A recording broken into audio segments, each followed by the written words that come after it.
근골격계에 병이 있는 분들 도수치료, 그러니까 정형외과라든지 통증의학과 같은 데 가셔가지고 이 도수치료 많이들 받고 계시죠.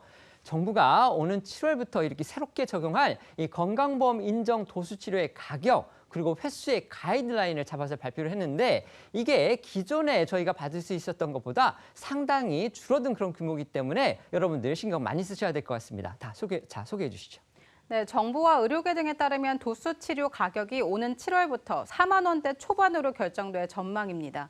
정부가 최근 개최한 의료행위 전문평가위에서는 도수치료 1회당 가격을 4만 원과 4만 3천 원 두 가지 안으로 정리해 통과시켰다고 전해지는데요. 현재 도수치료 전국 평균 가격이 1회당 11만 원 수준인 점을 감안하면 두 가지 안 모두 현재의 절반이 안 되는 셈입니다. 네, 이에 따라 도수 치료를 많이 하는 정형외과, 재활의학과 등의 치료 관행이 크게 바뀔 걸로 보입니다. 도수 치료의 최종 가격은 다음 달 확정될 예정인데요. 정부 관계자는 우선 4만 원 안과 4만 3천 원 안을 놓고 논의하지만 절충안이 나올 가능성도 있다고 전했습니다. 여기서 통과되면 오는 7월 1일부터 현장에 적용한다는 게 정부 구상입니다.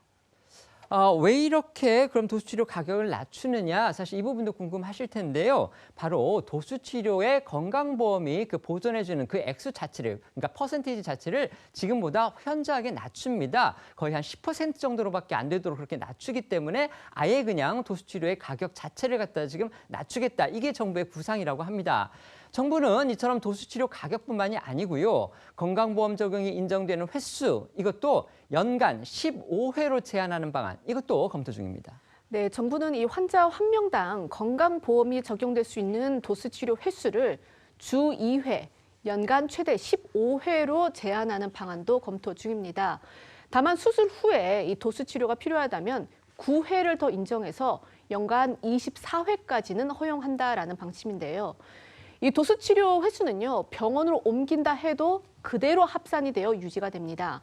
만약 이 제한 횟수를 넘기게 되면 병원은 이 환자나 건강보험 양쪽에서 모두 비용을 받지 못하게 되는 이미 비급여로 간주될 예정입니다. 저도 사실 도수치료 받아본 적이 있는데요. 건강보험보다 사실상 이제 개인적으로 드는 실손보험에서 이렇게 보전을 받는 경우도 많습니다. 그런데 일단 이 건강보험 기준 자체가 낮아진다면 실손보험에서의 커버되는 그 부분도 상당히 조정이 될 가능성이 있기 때문에 실생활에서는 큰 영향을 받게 될 가능성이 큽니다. 이처럼 정부가 도수치료에 대해서 손을 대는 이유, 그만큼 과잉 진료가 심하다. 이런 비판 때문으로 알려져 있습니다. 네, 맞습니다. 복지부 관계자는 도수치료 가격이 효과에 비해서 지나치게 비싸서 도수치료 과잉 현상을 불러왔다 이런 조선일보에 밝히기도 했습니다. 실제 작년 3월 기준 도수치료 연간 진료비 1조 4,556억 원으로 전체 비급여 항목 중 규모가 가장 컸습니다. 일각에서는 병원들이 환자의 실손보험 가입 여부를 확인한 뒤에 장기간 도수치료를 권하는 경우도 많다고 전해지고 있죠. 하지만 이 같은 정부의 움직임에 대해서 의료계는 환자의 치료받을 권리를 위축시키고 보험사의 이익만 키우는 정책이라며 전면 철회를 요구하고 있습니다. 대한개원의협의회는 시중의 일반 마사지도 5만 원을 넘는데 4만 원 책정은 도수치료를 마사지 수준으로 격화시키는 것이라고 비판하기도 했습니다.